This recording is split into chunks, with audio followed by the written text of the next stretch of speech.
स्वरूप का दर्शन करने जाते तो यहां लाडिले युगल सरकार विराजमान है, अधरों पर वंशी, पार्श्व में परम करुणामयी श्री किशोरी जी। प्रणाम करते पर हृदय में संतुष्टता नहीं होती। बार बार प्रभु से यही कहते, नाथ मैं जानता हूं कि आप ही मेरे स्वामी हो, पर हम साष्टांग दंडवत तभी करेंगे आपको जब आप हमारे स्वामी का रूप धारण करोगे। प्रबल लालसा देखकर बंशी अंतर ध्यान हो गई, सारंग धनुष लिए हुए, पार्श्व में सियाजू विराजमान। ओहो, साष्टांग दंडवत है, वही प्रभु है। ऐसा गोस्वामी जी ने क्यों किया? ये प्रीति है। यहां ज्ञान काम नहीं करता कि जो श्याम वही राम, जो राम वही श्याम, नहीं। प्रीति में एक विशेष अनन्यता होती है। जिनको ये ज्ञान है सिय राम में सब जग जानी, वो कह रहे हैं। अगर अनन्यता आपकी परिपक्व हो गई, कुछ दुर्लभ नहीं है। पर यह साधारण बात नहीं, अनन्य हो जाना बहुत दुर्लभ बात है। पूरा जीवन इसी बात में समर्पित किया जाता है कि अपने गुरु प्रदत्त आराध्य देव में अनन्य हो जाना। हमारे हृदय में कोई और चिंतन न चले, कोई और आस न रहे, एकमात्र अपने आराध्य देव में। बहुत सुंदर। कहे तो सब लेते हैं सुन के कि बने तो रघुवर ते बने, बिगड़े तो भरपूर। पर जरा इस शब्द पर विचार कीजिए। अगर बिगड़ने लगेगी फिर भी आप अपने आराध्य देव के अनन्य हैं, तब माना जाएगा कि आपकी अनन्य भक्ति। अब इसका फल जो है अनन्य भक्ति का, आराध्य देव अधीन हो जाते हैं। उनका संपूर्ण वैभव, ऐश्वर्य, प्रेम सब हृदय में जागृत हो जाता है। दुर्लभ है अनन्यता, रसिक अनन्यता। अपने गुरुदेव द्वारा प्रदत्त उपासना में अनन्य निष्ठा आ जाना, तभी आराध्य देव अधीन होते हैं। प्रेमाधीन नाम प्रभु का है। ये प्रायः उपासना की परिपक्व अवस्था में चाहे जिस आराध्य देव की उपासना कर रहा हो, वो अनन्य हो जाता है। एक प्रसंग में भगवान शिव के उपासक, वो बालक थे, किसी ऋषि के घर गए तो उन्हें गाय का दूध मिला, पर उनके घर में तो था नहीं, क्योंकि वो किसी यजमान के यहां नहीं जाते थे। निरंतर तप के द्वारा शरीर को सुखाते हुए भगवद आराधना में प्राण पोषण के लिए जंगली कंदमूल फल। बाल ऋषि ने आकर हठ किया मां से कि मुझे दूध चाहिए, तो उन्होंने जंगली जो चावल थे उनको पीस करके ऐसे दिया, लो। उनका नहीं, मैंने दूध का स्वाद पाया है, ये दूध नहीं है। तो उनका हम लोग अकिंचन है। तप के द्वारा भगवान शिव की आराधना करके हमें और कुछ नहीं चाहिए, उनकी प्रसन्नता। तो हमारे यहां किसी जजमान की वृत्ति नहीं है कि वहां से कुछ दान पुण्य लेकर हम अपना भरण पोषण करते हो। तुम हठ करते हो तो जाओ, भगवान शिव की आराधना करो, जो चाहोगे प्राप्त हो जाएगा। बालक थे, भगवान शंकर का मंत्र उनको मिला, आराधना पद्धति मिली, उनके पिता ने उनको दीक्षा दी, शिक्षा दी। वो एकांत प्रदेश में शांत भाव से दाहिने पैर के अंगूठे के बल खड़े होकर हाथ ऊपर कर, कितना कठिन तप, बहुत समय तक निरंतर मंत्र जाप करते रहे। अब जो खास बात है, भगवान शिव ये देखने के लिए कि ये किसी लालसा मात्र के लिए तप कर रहे हैं या मेरे अनन्य हैं। देवराज इंद्र ऐरावत हाथी पर विराजमान और समस्त देवता उपस्थित हुए। सामने कहा, उपमन्यु जी आंख खोलिए, इस समय तुम्हारा तप का फल है कि तुम अगर देवराज इंद्र का पद मांगो तो मैं तुम्हें दे दूंगा। मैं स्वयं देवराज हूं। आंख खोली, देखा, प्रणाम किया, हे त्रिभुवनपति, मुझे आपसे कुछ नहीं चाहिए। जो शब्द वहां लिखा था कि भगवान शिव यदि मुझे श्वान बना दें तो मैं बहुत सुखी हो जाऊंगा। तुम मुझे इंद्र पद दे दो तो मुझे नहीं चाहिए। आप यहां से पधारे, ना मैंने आपको बुलाया है, ना मुझे आपकी प्रसन्नता या कृपा चाहिए। अब वो देवराज इंद्र हो तो चले जाएं, वो तो स्वयं भगवान महादेव जी। उन्होंने कहा शिव में क्या है, चिता की भस्म लगाते हैं, मुंडों की माला पहनते हैं, बट वृक्ष के नीचे रहते। उनका शांत, अगर एक भी शब्द हमारे आराध्य देव के प्रति बोल दिया तो ऐसा मत समझना कि तुम त्रिभुवनपति हो, हम ऋषि तुम्हें दंड नहीं दे सकते, अभी मैं तुम्हें दंड दे दूंगा। अब वो देवता हो तो डरे, वो तो भगवान महादेव। फिर निंदा शुरू कर दी। तत्काल हाथ में जल लिया, अघोर मंत्र का उच्चारण किया। यह अमोघ मंत्र किसी को भी नष्ट कर सकता है, चाहे वो कितना बड़ा देवता हो। ये भगवान शिव का अघोर मंत्र उच्चारण करते हुए जो ही मंत्र पूरा होने को हुआ, नंदकेश्वर प्रकट हो गए और कहा अपने आराध्य देव को आराध्य देव के मंत्र से ही प्रहार करना चाहते हो। तो देखा जो ऐरावत था वो नंदकेश्वर और भगवान देवाधिदेव महादेव। कहा आज से तुम्हें क्षीर सागर से दूध आएगा, अजरश्चैव अमरश्चैव, वरदान की झड़ी लगा दी और कहा जिस क्षण चिंतन करोगे मैं उमा के सहित उसी क्षण तुम्हें दर्शन दूंगा। ये अनन्यता से जहां कहीं भी पाया गया अनन्यता। कोटि जन्म लग रगर हमारी, बरऊं शंभु न तरहूं कुंवारी पार्वती। अनन्यता, अगर अनन्यता हृदय में नहीं तो ऊंचाई पर नहीं चढ़ा जा सकता, जो अध्यात्म की ऊंचाई है। हम साधारण भक्ति की वंदना करते हैं, इसे अन्यथा न लिया जाए। जैसे भक्ति के रहस्य का पता नहीं है तो कि निषेध क्यों करते हैं अन्य की। नहीं नहीं, वो एक धरा है, ये उसके ऊपर की धरा है। जैसे जैसे आपकी भक्ति बढ़ेगी गुरु प्रताप से, वैसे वैसे आराध्य देव में अनन्यता आती जाएगी। श्रीपाद कह रहे हैं भगवतः श्री राधिका नागरम, बड़े करुणा वरुणालय हमारे उदार शिरोमणि प्रिया प्रीतम है। अति उदार विवि सुंदर सुरत सूर सुकुमार। ऐसे उदार हैं कि थोड़े से भजन में, थोड़े से समर्पण में ये रीझ जाते हैं और अपने आप को दे देते हैं।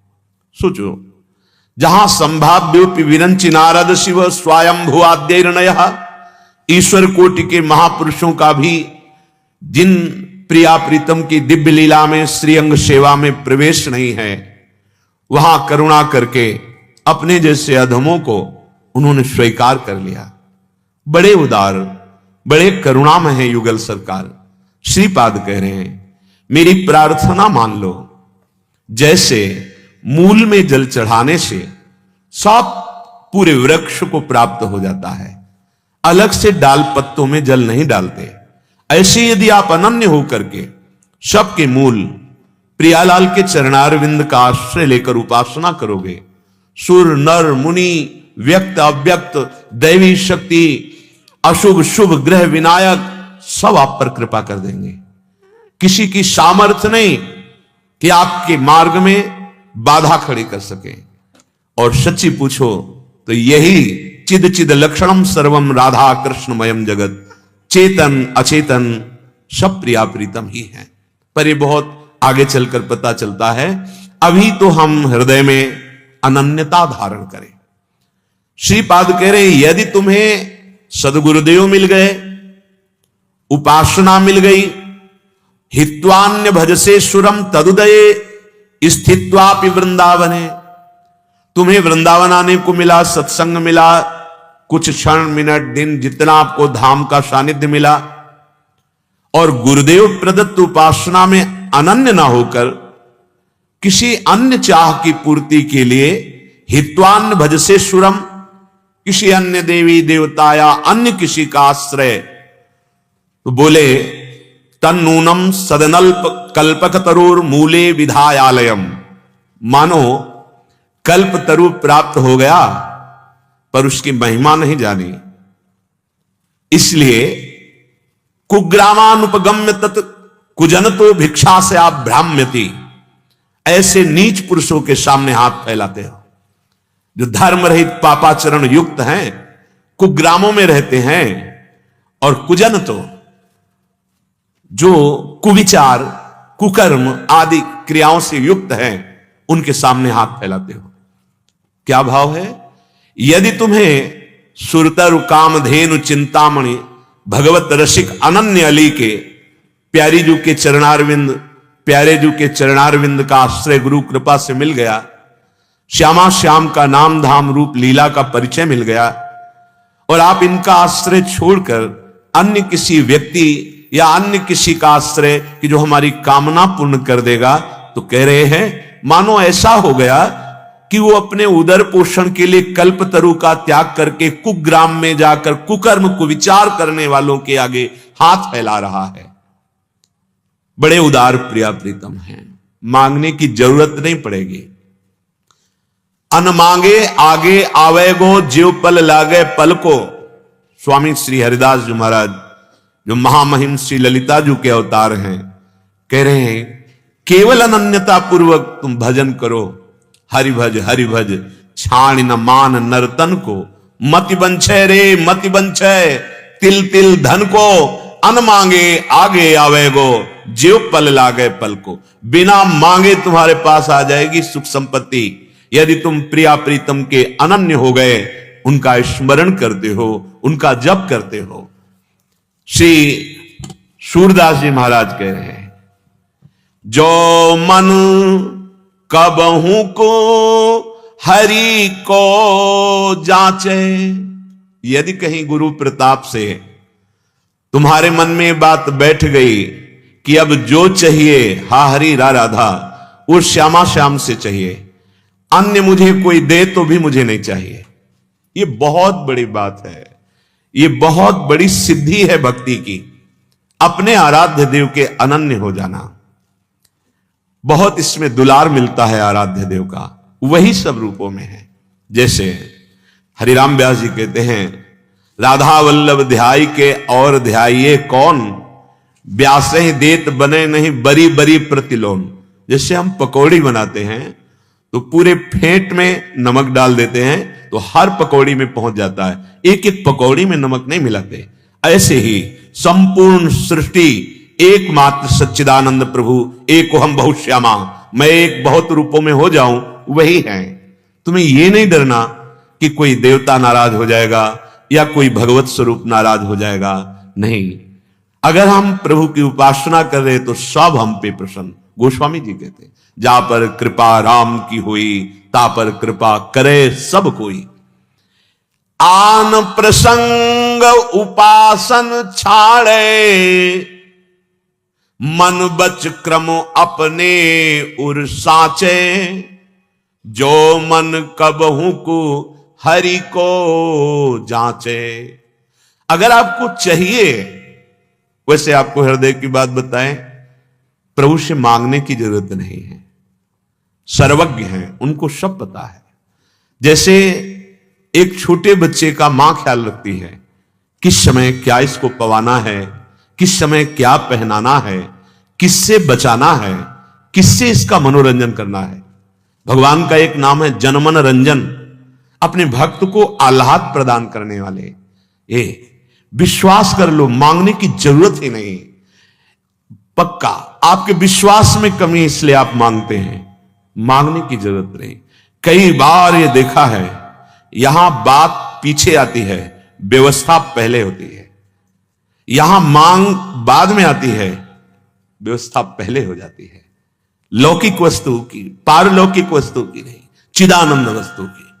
सब कुछ उनको पता है, वो यहीं बैठे हैं, वो कण कण में विराजमान है, उनसे क्या मांगना।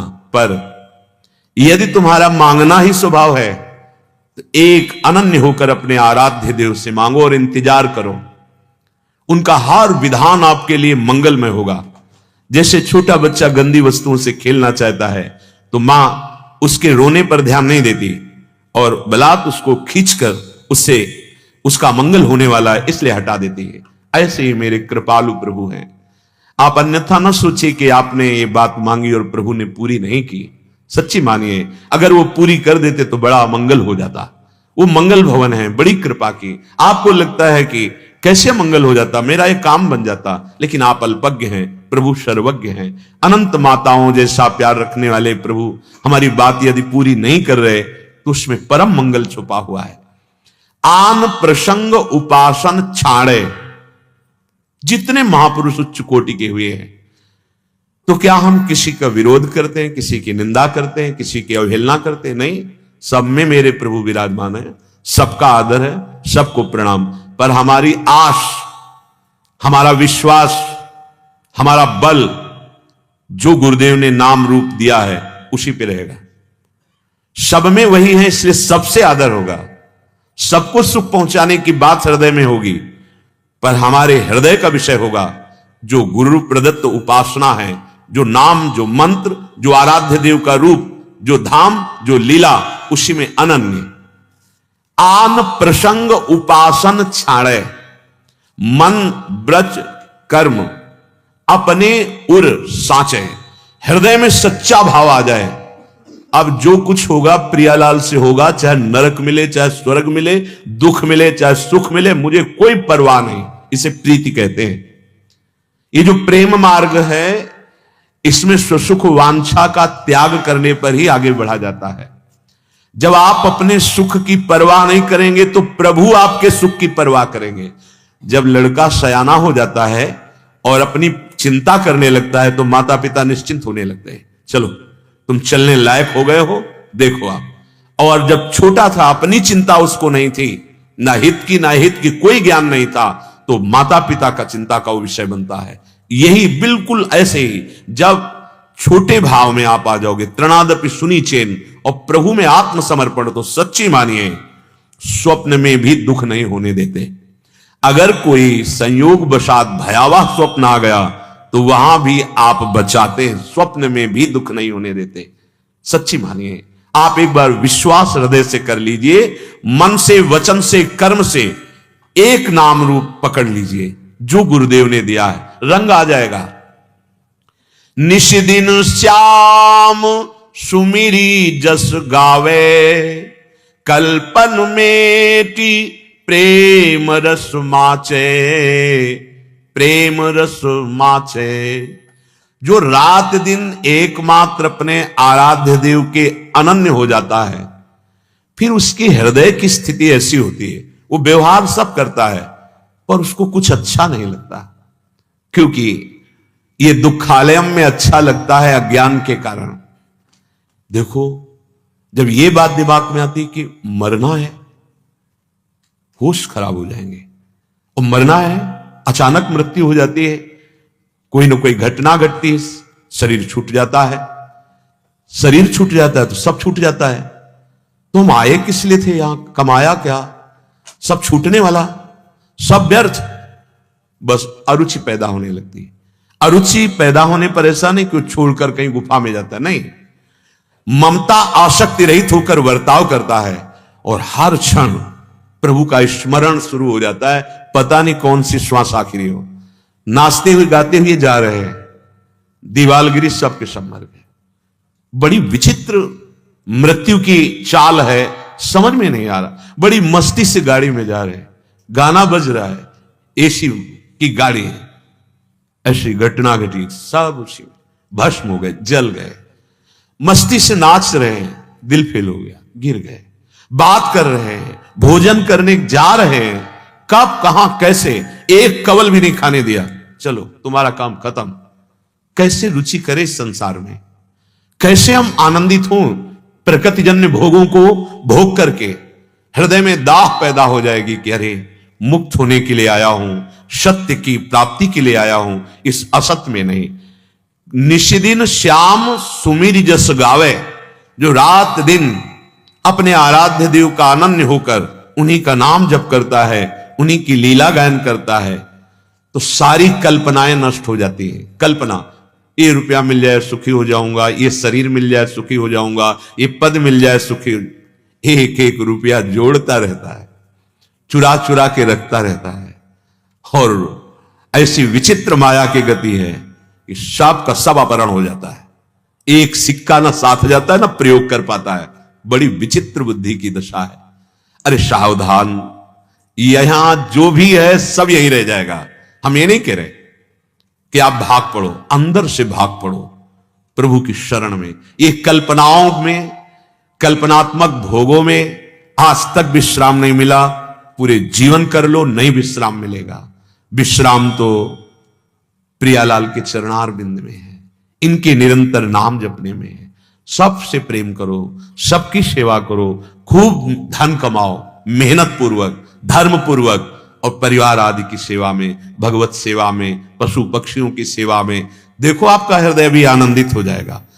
अपने आराध्य देव के अनन्य होकर मीरा जी से परिवार के सदस्य तत्काल इसी बात में नाराज हुए थे। जो ही ब्याह होकर के गया, वहां कहा कि हमारे यहां नियम है कुल देवी का पूजन करने का, चलो आप कुल देवी के पूजन के लिए जो भी पारिवारिक संबंधी जन पूजन की सामग्री तैयार करके मीरा जी को प्रेरित करते हैं। मीरा जी कहते हैं मेरे तो देवी देवता जो कुछ भी हैं सब गिरधर लाल है, मैं इनके सिवा नहीं। क्या मीरा जी को ज्ञान नहीं कि सब में प्रभु विराजमान है? ये प्रीति है, ये प्रेम बेली है जो अब फैल गई नस नस में, रोम रोम में। मेरे तो गिरधर गोपाल दूसरो न कोई।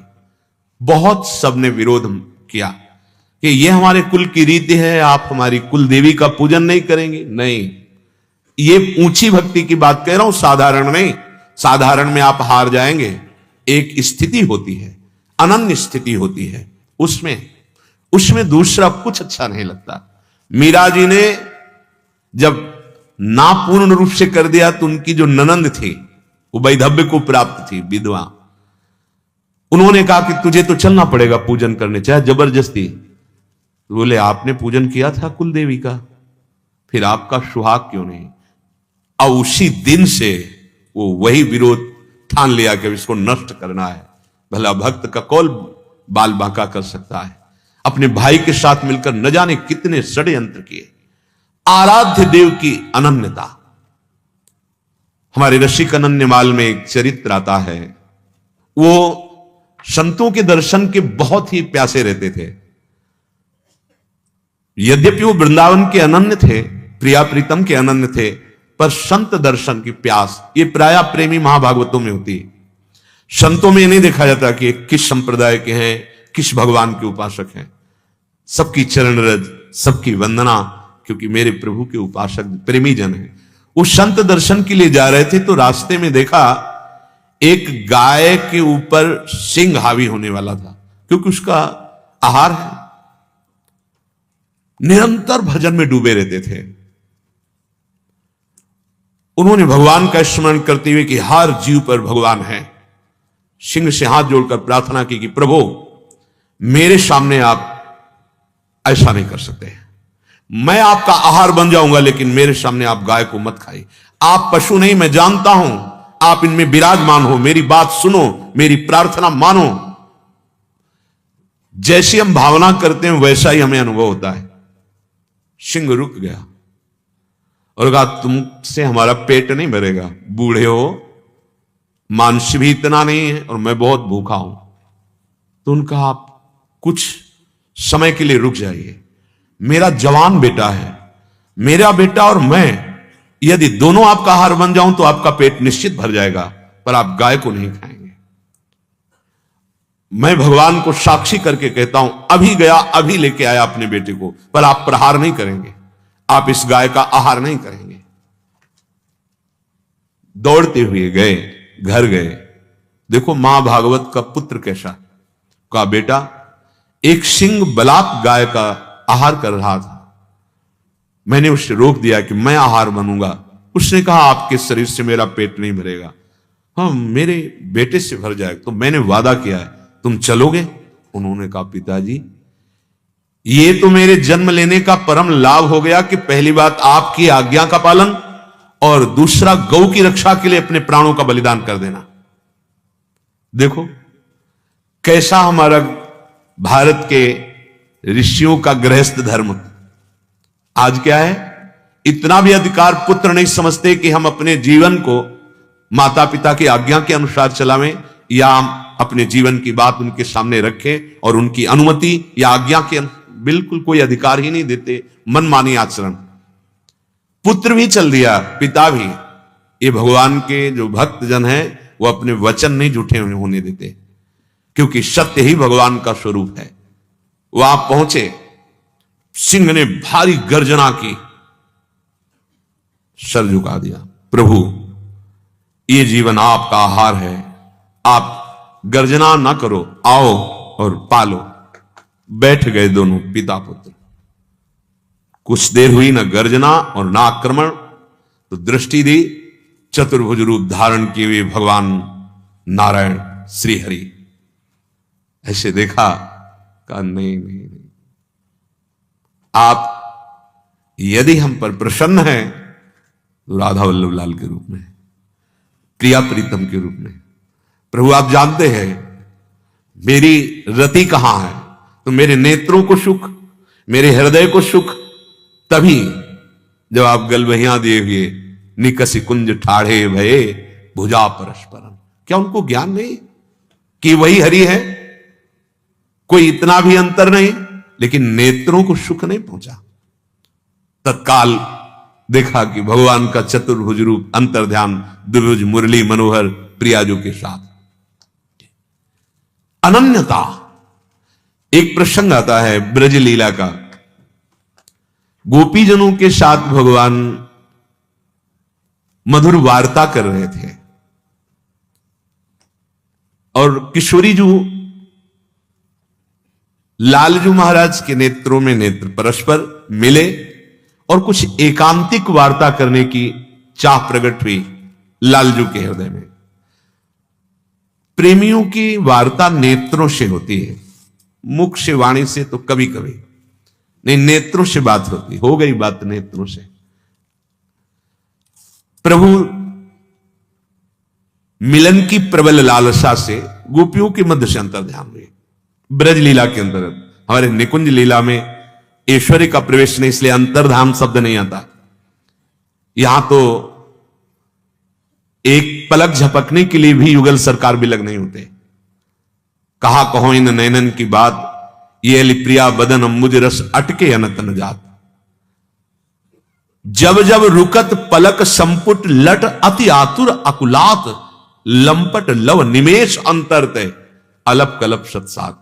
पलक झपकने मात्र में 700 कल्पों के वियोग दुख का अनुभव प्रीतम को होने लगता है। ये महान एकांतिक रस। जिस कुंज में नेत्रों से इशारा हुआ था, वहां लालजू महाराज विराजमान हुए। प्रियाजू वहां जा रहे हैं। ब्रज लीला की बात पूज्य भाई जी से हनुमान प्रसाद पोद्दार जी। समस्त गोपीजन लालजू को ढूंढते हुए उसी कुंज में पहुंचे। प्रियाजू से पहले लालजू ने देखा कि तो गोपीजन है, दो भुजा बढ़ा ली, चतुर्भुज हो गए, कोई अंतर नहीं, वही लालजू।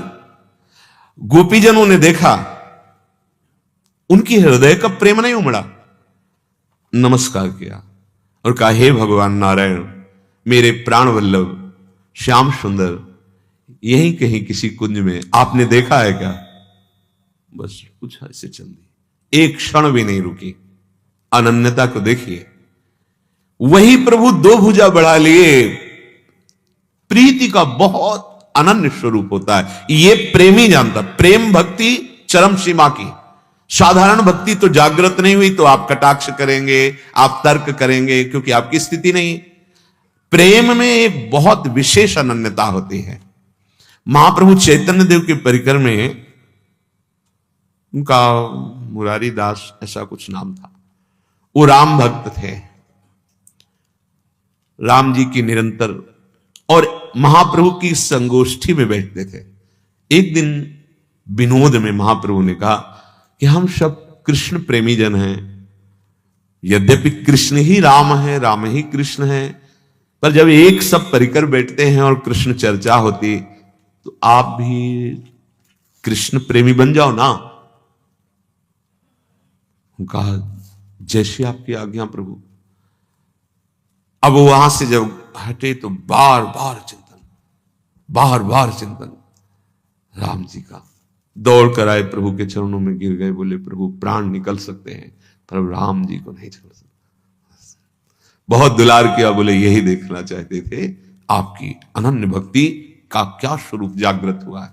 अपने आराध्य देव के प्रति अनन्यता, ये बहुत दुर्लभ वस्तु है, इसमें तर्क या संशय की कोई गुंजाइश नहीं है।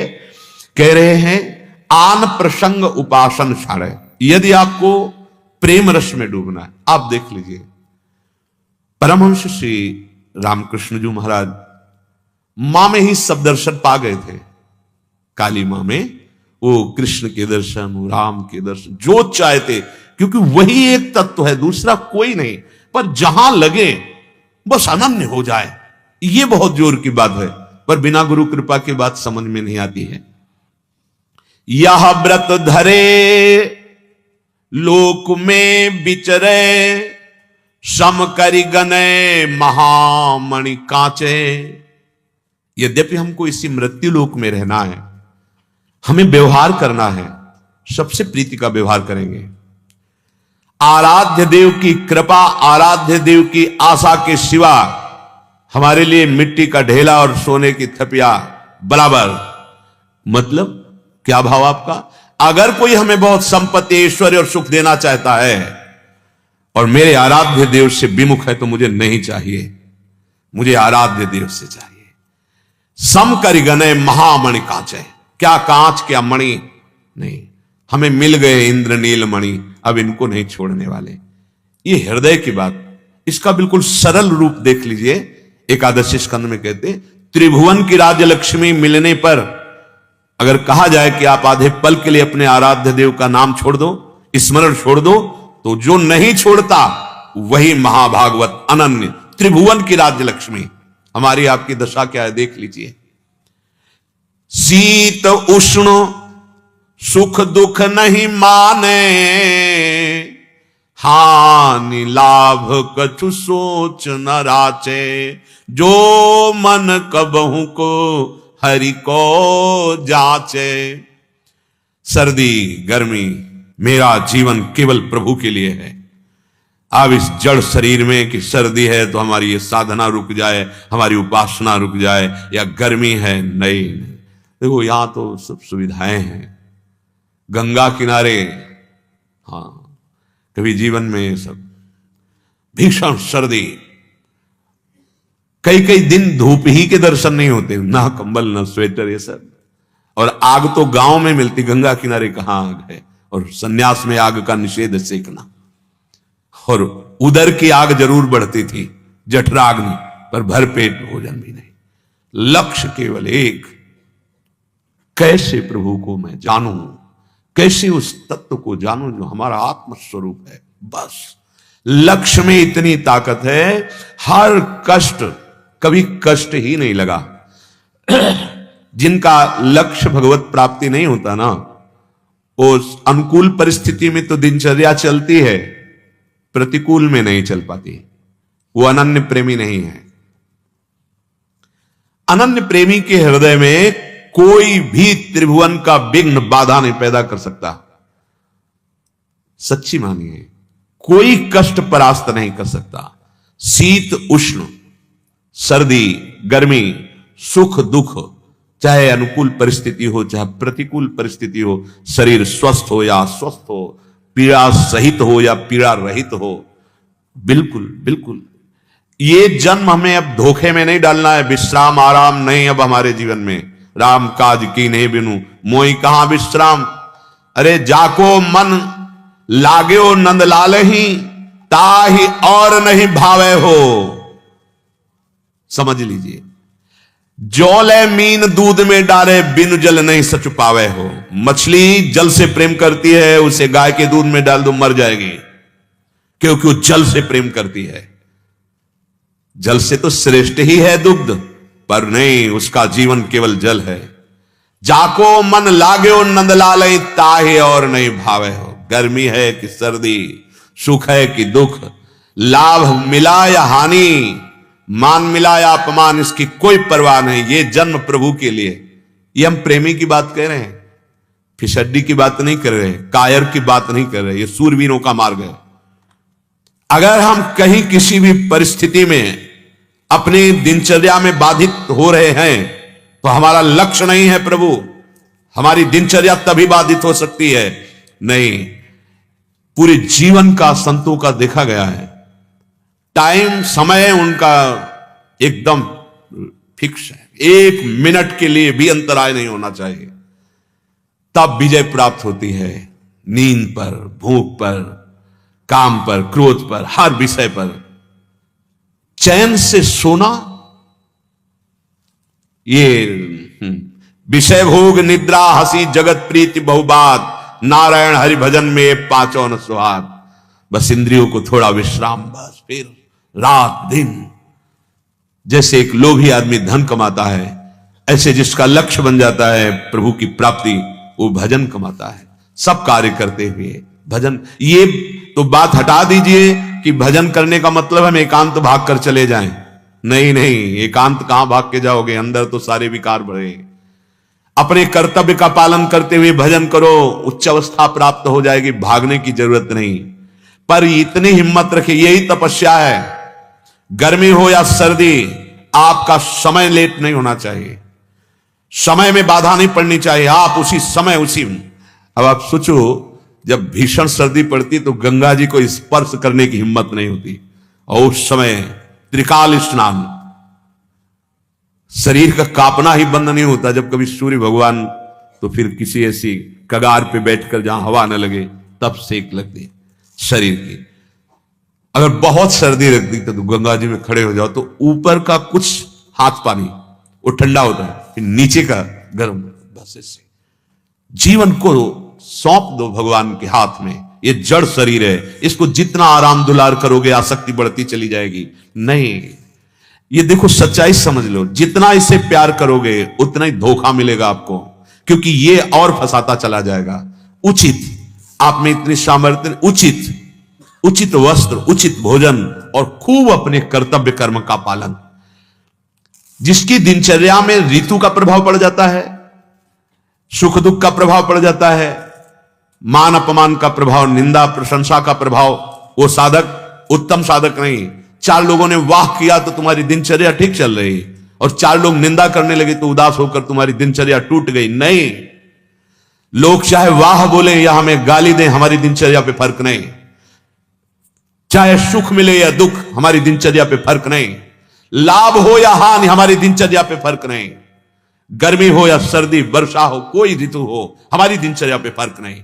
जिस समय जो दिनचर्या वही दिनचर्या, तब जाकर सिद्धावस्था प्राप्त होती है। शीत उष्ण सुख दुख नहीं माने, हानि लाभ कछ सोच न राचे। तो क्या होगा? बोले जाई समाई सूरवाल निधि में, बहुरी न उलटी जगत में नाचे। जो मन कबहू को हरि को जाचे, वो समा जाएगा आराध्य देव में। कैसे? वो आराध्य देव में कैसे समाता है? मन प्रिया प्रीतम, बुद्धि प्रिया प्रीतम, चित्त प्रिया प्रीतम, अहम प्रिया प्रीतम समा गए। पी मूर्ति नैनन बसे, तेहि रस रहे समाये। प्रिया प्रीतम के दर्शन ही नहीं, नेत्र की पुतरी में समा गए प्रिया प्रीतम। सच्ची बात। देह कुटुंब त्याजाए छोटी सबही विदिना, तो वो परमानंद। तो आप कहेंगे ये तो किसी संत को होता होगा। नहीं, चक्रवर्ती सम्राट पद का निर्वाह कर रहे हैं महाराज अम्बरीश, महान भागवत। कहते वो तो अम्बरीश जी थे।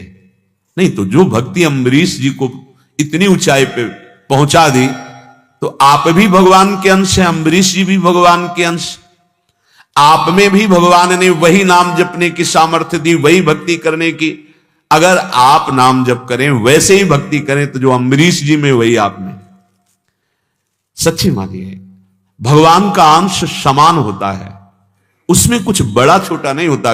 वो समोहम सर्वभूतेषु, भगवान समान रूप से व्याप्त। हां, आप संसार का चिंतन कर रहे हो, भगवान का चिंतन कर रहे हैं। आप संसार में सुख खोज रहे हैं, वो सुख सिंधु में गोते लगा रहे हैं, इसलिए उन्हें महात्मा कहा गया। वो महान है। विरक्त भाव और गृहस्थ भाव ये चलने की प्रक्रिया है। स्थिति दोनों की समान, वस्तु दोनों को समान प्राप्त होगी, पर अपनी अपनी चाल से चले। वो विरक्ति से, वो गृहस्थी से। तो जाई समाई सूरवा निधि में, बहुरी न उलट जगत में नाचे। अब उसे संसार में नहीं आना पड़ेगा। अगर आएगा भी तो जीवन मुक्त होकर आएगा, कर्म बंधन युक्त नहीं। कर्म बंधन के बहुत बड़े बड़े दुख हैं, उनसे बचने के लिए मानव देह मिला है। इसीलिए श्रीपाद प्रबोधानंद जी महाराज कह रहे, रे दुर्बोध परम रहो भगवतः श्री राधिका नागरम। अब दुर्बुद्धि मत कर, समय नहीं है, बिल्कुल समय नहीं। आप पता नहीं कैसे भय रहित है, विचार करो तो अंदर से बड़ा भयावह लग रहा है संसार। क्यों यार, किस समय मर जाए कोई भरोसा नहीं। अब कैसे, हमारे पास जहां जाना है वहां का परिचय नहीं, वहां के लिए कोई हमारे पास सामग्री नहीं, और आप निश्चिंत हैं। मतलब समझ में नहीं आ रहा। हर पल एक बात लगी रहती है विवेकवान को, ये शरीर छूटेगा, ये सब छूटेगा, इसलिए कमा लो, जितना नाम कमा लो। अगर चलो आपको ये भय नहीं तो ये भय तो रख लो कि ये बावरी बुद्धि कहां फंसा दे, बावरी बुद्धि कौन सा कर्म करवा दे कि हमारी दुर्गति हो जाएगी, यहां और वहां दोनों जगह दुर्गति हो जाएगी। कितना दंड मिलता है एक एक छोटे छोटे कर्मों का, और हम बिल्कुल इस बुद्धि के अधीन होकर जैसा निर्णय करती वैसा करते चले जा रहे हैं। रे दुर्बोध परम रहो भगवतः श्री राधिका नागरम। ए दुर्बुद्धि सावधान हो जा, काहे को पाप कर्म करके अपने को दुर्गति में डाल रहा है। एकमात्र प्रिया प्रीतम के चरणों का आश्रय ले ले। तुम्हारे पास जो भी सामग्री वो तुम्हारी नहीं है, उस पर दैवी अधिकार है। जैसे आप कहोगे ऐसे देवताओं का क्या अधिकार है, देवी शक्तियों का क्या अधिकार है? भाई तुम्हारा घर, तुम्हारे कमाए रुपए, और अगर सरकार को आप नहीं उसमें से हिस्सा देते टैक्स, और पता चलेगा तो पूरे के पूरे रुपए जब्त हो जाएंगे और आपको जेल की सजा मिलेगी।